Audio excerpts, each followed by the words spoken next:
네, 반갑습니다. 오늘 시간 다음 세대 선교동원에 대해서 함께 나누게 되어서 너무 감사하고, 저는 CCC에서 해외 선교팀장으로 사역하는 김장생 목사입니다.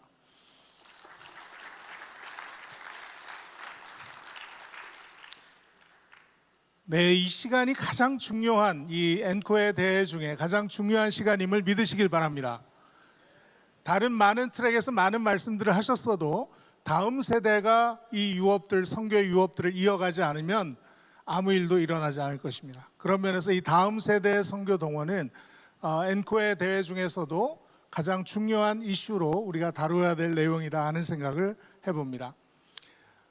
다음 세대를 생각하면서 우리 많이 놀랐습니다. 다음 세대가 선교에 동원되지 않고 있어.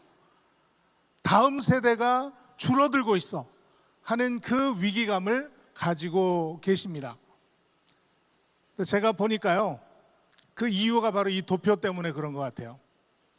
1994년도에는 20대, 30대 선교사님들의 숫자가 약 70%였습니다. 그러던 것이 점점 줄어들기 시작해서 40대 선교사님 수마저도 줄어들면서 2022년에는 20대 선교사는 1%도 되지 않고 30대 선교사까지 합해서 8% 정도밖에 되지 않는 숫자가 되었습니다. 이것을 보면서 야, 젊은이들이 다 줄어들었구나, 젊은 사람들이 이제 선교에 나가지 않는구나 하는 생각들을 하면서 우리는 굉장히 위기감을 느끼고 있습니다. 반은 맞고 반은 틀린 상황입니다. 저 오늘 여러분들에게 다음 세대 어렵습니다, 힘듭니다, 열심히 해야 됩니다, 이 얘기보다는 여러분들 아직 우리에게 희망이 있습니다, 잘 되고 있습니다 하는 얘기를 여러분과 나누고 싶습니다. 일단 이렇게 숫자가 줄어든 것에는요, 출생 인구가 줄었습니다. 1970년에 태어난 사람들이 100만 명인데 반해서 2000년에 태어난 사람들은 64만 명에 불과합니다. 인구가 많이 줄어들었습니다. 그래서 제가 비교를 한번 해봤습니다. 20대, 30대 선교사를 합하면 1994년에는 2290명 정도가 됐는데 2022년에는 약 1772명 정도가 됩니다. 그런데 1994년이면 한 1970년대쯤 태어나면은 한 24, 5세 정도 되니까 20대 중반 정도로 보고 인구 대비를 100으로 생각했을 때 2020년엔 64밖에 되어지지 않습니다. 그것을 이 숫자로 계산을 해보면 2020년에 22년에 1772명이 나갔다는 얘기는 1994년보다 121%가 더 나갔다. 인구 수 대비 해서는 더 많이 보내고 있다라는 계산이 가능합니다. 그 다음에 탈종교화 현상은 기독교뿐만 아니라 모든 종교에서 일어나고 있는 현상입니다. 이 탈종교화 현상을 여러 해 동안 이렇게 리서치를 해보면 지난 10여 년 동안 기독교의 청년 수는 17.2%에서 14.5%로 카톨릭이나 불교에 비해서 양호한, 어느 정도 양호한 수준을 유지하고 있다. 그렇게 심각한 탈종교화 현상이 일어나진 않았다라는 것을 하나 또 볼 수 있습니다. 그리고 기독 대학생들이 해외 선교에 대한 굉장히 강렬한 열정이 있습니다. 할렐루야. 학보급에서 청년 트렌드를 분석하면서 현재 기독교인들 중에서 해외 선교 2주, 3주간의 단기 선교를 제외하고 해외 선교사로 현장에 가려고 하는 사람들, 가고 싶다 하는 사람들의 퍼센테이지를 조사를 하니까 14.8%입니다. 19.1%는 나는 후원을 하겠습니다. 14.8%는 나는 현장으로 가겠습니다. 할렐루야. 우리에게는 아직 14.8%라는 청년들이, 기독교인들 중에 14.8%가 해외 선교에 대한 적극적인 마음을 가지고 있는 것을 볼 수가 있습니다. 제가 또 이것을 또 계산해 봤습니다. 몇 명이나 될까? 일단 20대 인구수만 계산을 해보니까요, 5월달 현재 20대 인구수는 약 630만 정도 됩니다. 그 중에 14.5%가 개신교인이고, 그러면 약 91만 명 정도 되고요.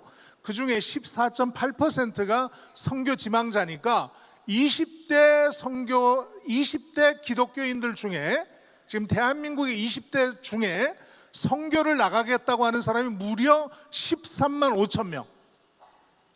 30대도 수가 비슷해요.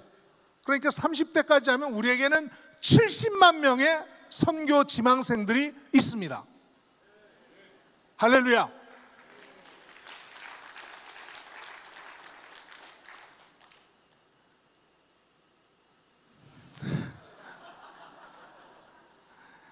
우리에게는 아직 13만 5천 명, 우리에게는 30대까지 포함하면 약 30만 명의 선교 지망생들이 우리에게 있습니다. 그런데 말입니다, 이 학생 선교단체든 지역교회 청년부든 청소년이든 주일학교든 굉장히 심각한 여러 도전들을 우리는 직면하고 있습니다. 전국에 주일학교가 없는 교회들이 50%가 넘었습니다. 점점 더 어려운, 심지어 대형 교회들조차도 청년 사역자로 지원을 하는 사람들이 적다고 그래요. 너무 힘들어서, 너무 손이 많이 가서 청년 사역을 꺼리끼는 그런 일들까지 벌어지고 있다 합니다.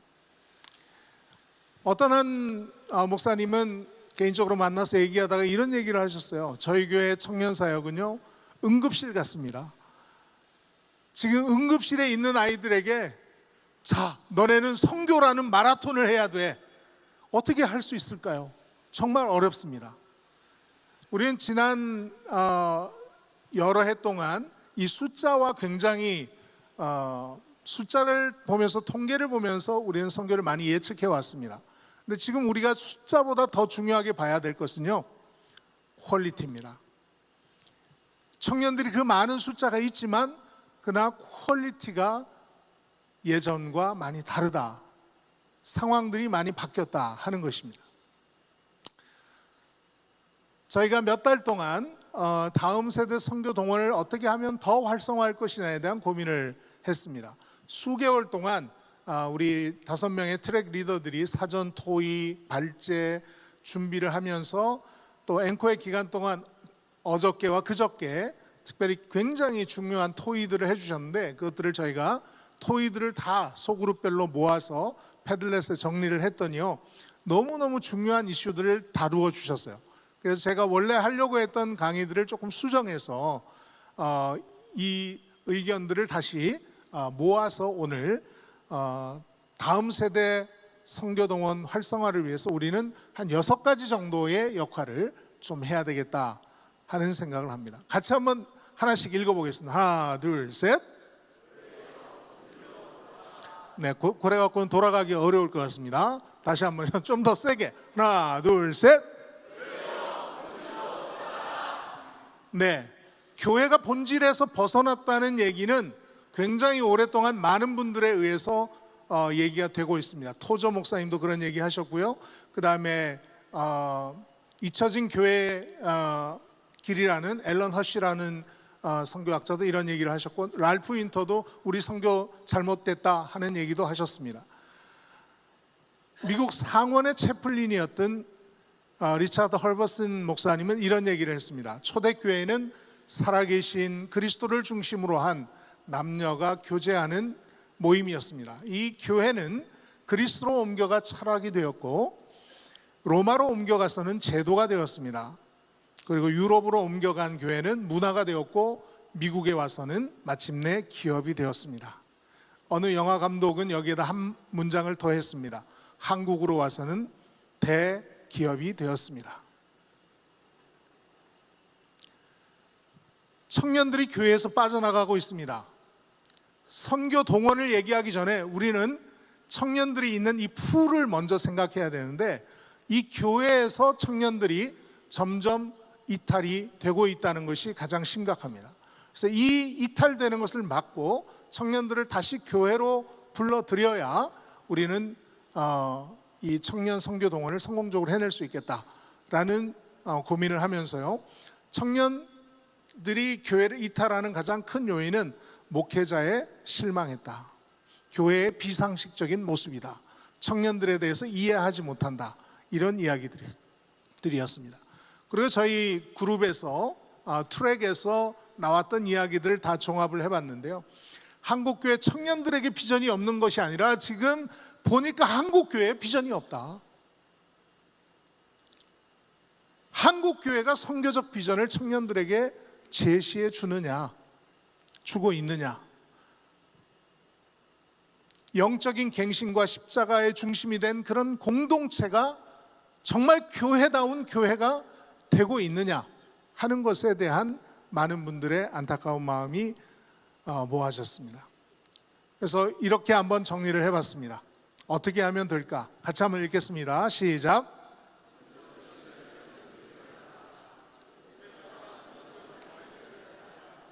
새로운 세대에 적합한 형식으로 변화하라. 기도, 말씀, 성령의 인도 등 본질로 돌아가라. 본질이 회복된 공동체, 교회여 교회가 되어라. 세상이 존경할 만한 공동체가 되어라. 이런 생각들을 좀 해보았습니다. 그 다음에 두 번째 같이 한번 읽겠습니다. 시작. 네, 같은 말을 두 번 반복한 데는 이유가 있겠죠.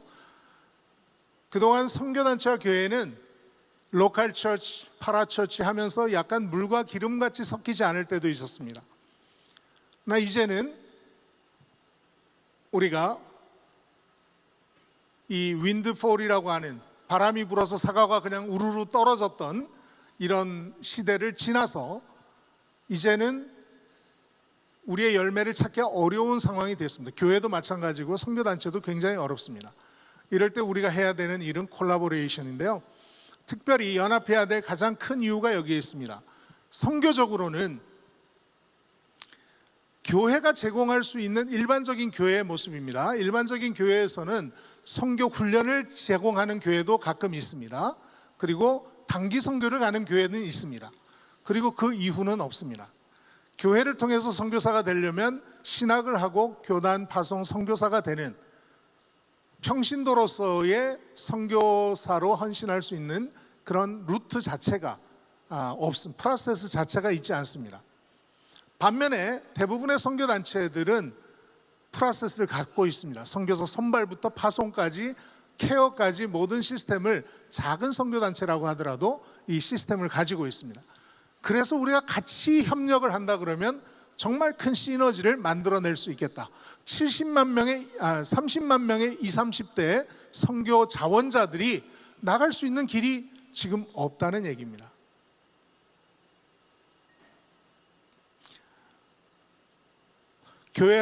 교회와 선교단체의 연합이 필요합니다. 긴밀한 협력이 필요합니다. 교육이 필요한 교회들과 교육할 대상을 찾고 있는 선교단체의 연결들이 필요합니다. 헌신하겠다는 생각은 있지만 정보가 없는 이 젊은이들을 향해서 우리는 함께 협력하는 모습을 보여줘야겠습니다. 같이 한번 읽어보겠습니다. 시작. 연합은 서로가 서로를 살리는 길이다. 선교적 비전과 실행 방법이 함께 가야 한다. 다음 세대가 선교의 자리로 갈 수 있도록 교회가 길막이 아닌 대로가 되어야 한다. 세 번째입니다. 같이 한번 읽겠습니다. 시작. 다음 세대 문화를 배우고 수용하라. 자, 영어 번역을 뭐라고 할까 생각하다 understand라고 썼는데 understand는 어떤 것을 밑에 서는 겁니다. 이들을 이해하기 위해서 우리는 낮은 자세로 이들을 바라보면서 이들을 배우고 이해하려는 노력을 해야 할 줄로 믿습니다. 우리는 M4 세대라고 흔히 결혼도 포기하고 연애도 포기하고 취업도 포기하고 출산도 포기하고 뭐 다 포기한 이런 세대를 젊은 세대라고 이해를 하는 경향이 있습니다. 이거는 근데 기성세대가 하는 얘기예요. 기성세대 입장에서 보니까 다 포기한 것 같아요. 그런데 젊은 세대는 뭐라 그러냐면 우린 포기한 거 아니에요. 우리는 거부하는 겁니다. 우리는 그것이 저에게 부적절하기 때문에 거부하는 겁니다 라고 말하고 있습니다. 여러분 얼마나 여기에 갓생, 켈박, 전매추, 우다누 왜요? 이런 말씀들, 이런 거 여러분도 알고 계시나요? 요게 최신 신조어입니다. 요거 12문제인데 10문제 이상 맞추시면 인정합니다. 여러분 다 이해하는 걸로. 저도 해보니까 절반밖에 안 되겠더라고요. 지금 세대들은 빠르게 변해가고 있고, 지금 세대들은 어느 때보다도 새로운 문화 속에 살고 있습니다. MZ세대의 특징들을 다양성이나 여가를 중시한다거나 가치 기반의 소비를 한다거나 자기중심적이거나 재미를 추구한다거나 또 디지털 네이티브다 하는 여러 가지 특징들로 MZ세대들을 우리가 이해하려고 노력하고 있습니다. 그러나 그것은 보여지는 현상이고요. 그것 이면에 훨씬 더 많은 그들의 상실감, 그들의 어려움, 그들이 직면하고 있는 그런 두려움들, 우린 거기까지 깊은 단계까지 이해가 필요하겠다 하는 생각이 들어집니다. 네, 펭수도 사장님이 친구 같아야 회사도 잘 된다. 네, 그러는데 사장님 중에 친구 같은 사장님이 얼마나 될까요? 청년들의 목소리를 들어야 되고 그들의 문화를 이해해야 합니다. 어떤 분은 이렇게 얘기를 했습니다. 청년들 느끼는 경제적 심리적 압박, 그들의 상실감과 박탈감을 이해하지 못하면 라떼와 꼰대가 될 수밖에 없다. 소통해야 되고요. 청년 세대에 대한 폭넓은 이해가 필요합니다.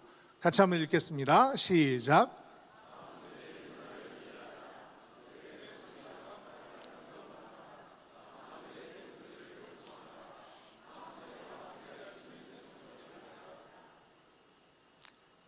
자, 네 번째입니다. 어릴 때부터 선교를 가르치라는 얘기들을 많이 해주셨어요. 발달 단계에서부터 선교를 고등학교 때까지는 선교 선자도 못 듣다가 대학교에 와서 선교단체에 노출이 되면서 그때부터 선교를 듣고 선교가 뭐야? 이런 게 있었어? 이렇게 하면 이미 늦다는 것입니다. 대학 오기 전에 이미 진로를 결정하는 사람도 많이 있고요. 자기 인생의 방향을 정하는데 선교가 옵션이 되고 있지 않습니다. 그래서 우리는 조기 교육이 필요합니다. 주일학교 때는 부모님들이 이 어린아이들 데리고 단기선교 비전트립 같이 좀 다니시고요. 다른 나라 국기도 그려보라고 그러고 주일학교에서 다른 나라 음식도 과자도 먹어보라고 그러고 하면서 다른 나라 언어로 인사도 해보자고 그러고 다양한 형태로 이들을 선교에 노출시키고 이들이 복음이 필요하다는 사실을 지속적으로 우리는 이들에게 전달해 줄 필요가 있습니다. 미국 IMB에서 좋은 모델을 가지고 있어서 어렸을 때부터 지속적으로 이런 선교 교육이 이루어지고 있다고 합니다. 선교 교육이 지금 한국에서 사용하는 선교 교육들이 굉장히 단체별로는 다 있으신 것 같아요. 근데 이것이 공유되고 있지는 않은 것 같습니다. 퍼스펙티브스나 카이로스, 커넥션 스쿨 요 정도가 공유되어 있고 나머지 것들은 교단별로 또는 교회별로 이렇게 사용하시는 선교 훈련들입니다. 이런 것들이 다 공유가 돼서 누구나도 교회 필요에 따라서 그런 훈련들을 사용할 수 있도록 해주시면 좋겠다 하는 생각을 해봅니다. 네, 주일학교부터 씨를 뿌려야 됩니다. 장기적이고 본질적인 다음 세대 교육과 선교 교육이 필요합니다. 같이 한번 읽을까요? 시작.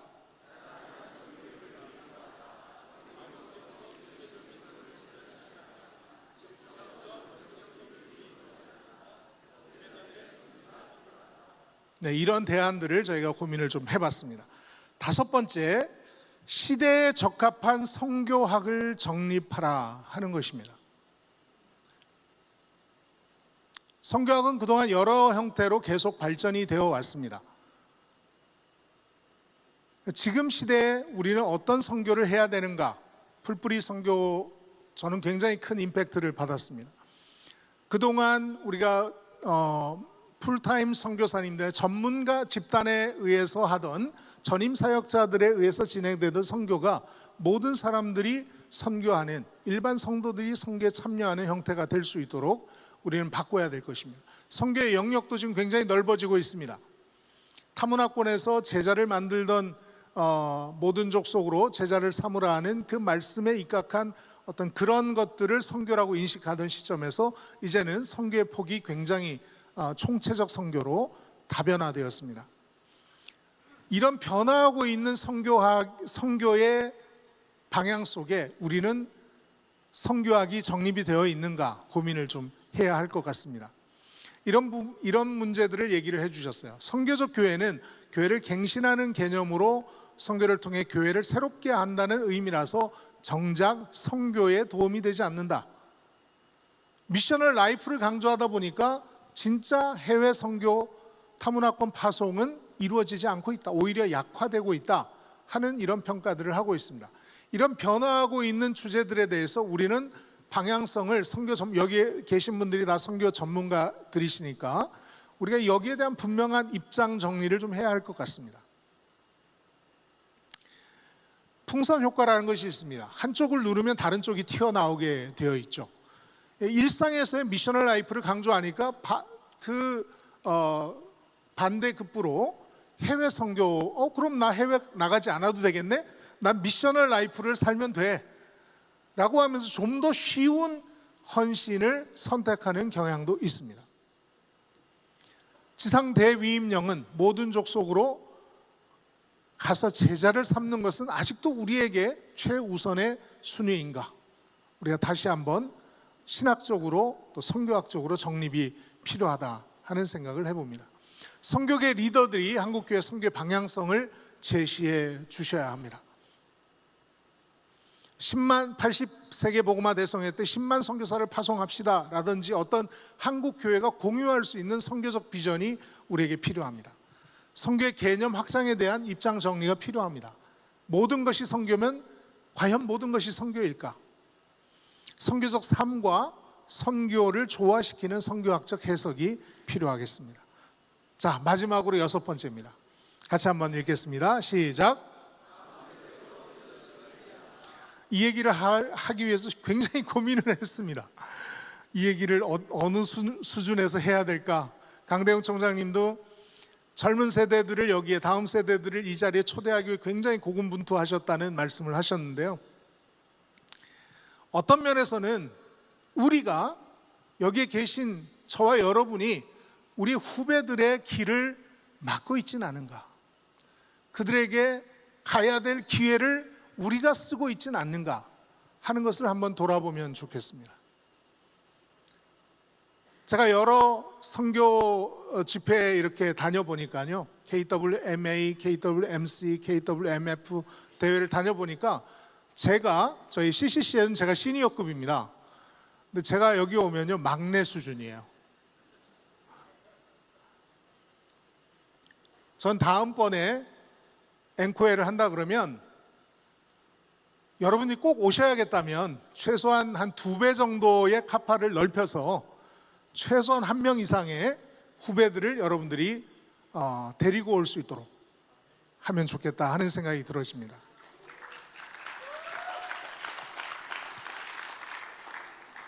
이런 말씀을 주셨어요. 예전에는 꿈꾸면 자리가 많이 있었다. 그러나 지금은 꿈을 꿔도 자리가 없다. 어른들이 좋은 자리를 다 쥐고 청년들에게는 부스러기만 떨구는 것 같아.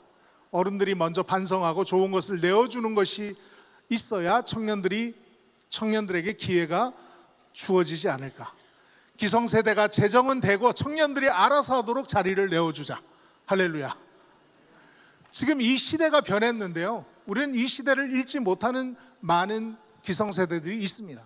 시대를 읽지 못하면서 이 시대를 이끌고 가려고 하는 것 자체가 모순이 아닐까 하는 생각을 하면서 이 시대를 분명히 이해하고 있는 젊은 세대에게 바톤을 넘겨야 되겠다.